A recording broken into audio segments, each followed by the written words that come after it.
For 14 videos, we have told a story about a ladder being pulled up within the world's richest nations. We've seen the struggles of families in Britain, America, Germany, and Japan. But every coin has two sides. The same global financial system that concentrates wealth at the top in rich countries often works by systematically extracting wealth from the poorest nations on Earth.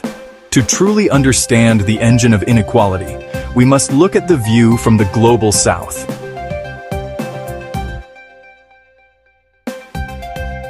The story often begins with debt.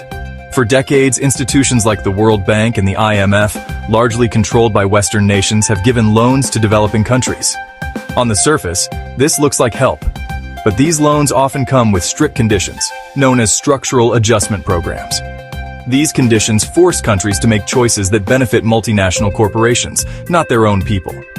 They are told to cut spending on healthcare and education, and to privatize their public assets like water or electricity, often selling them to Western companies at bargain prices. It's a system that creates dependency, not development. Many countries in the global South are incredibly rich in natural resources: oil, gas, precious minerals, cobalt for our phones, lithium for our batteries. But this blessing often becomes a curse. The deals to extract these resources are usually negotiated with Western multinational corporations who have armies of lawyers and immense power.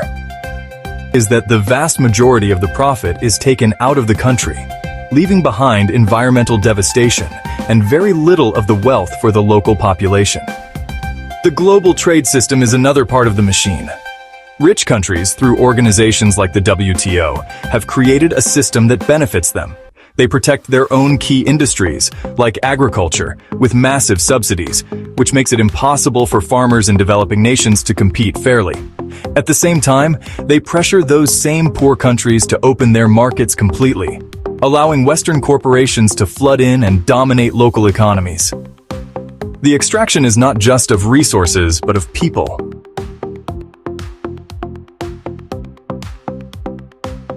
The same austerity and lack of opportunity we see in the West is magnified 100 times over in the global South.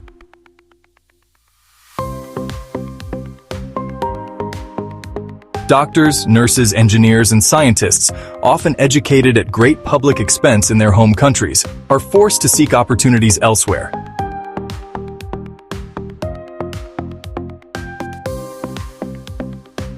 This brain drain is a massive transfer of human capital from the poor world to the rich world. And here is the final cruel twist. Even the wealth that is generated in the global South is often siphoned away before it can be taxed.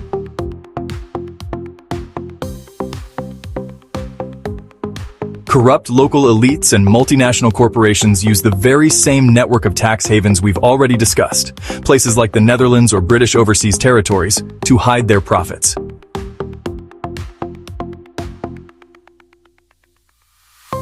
The money that should be building schools and hospitals in a nation in Africa ends up in a secret bank account or a shell company, leaving the population in poverty. The global financial system is a getaway car for stolen wealth.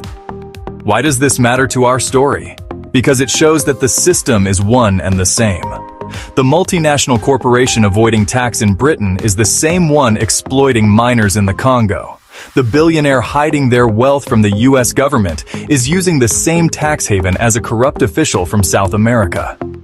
The struggles of a precarious worker in Germany and a struggling farmer in Ghana are not separate stories. They are different outcomes of the same global engine, designed to funnel wealth from the bottom to the very, very top.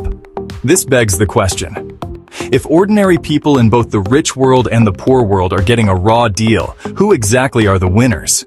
Who are the people who sit above this entire system, benefiting from all of its mechanisms at once?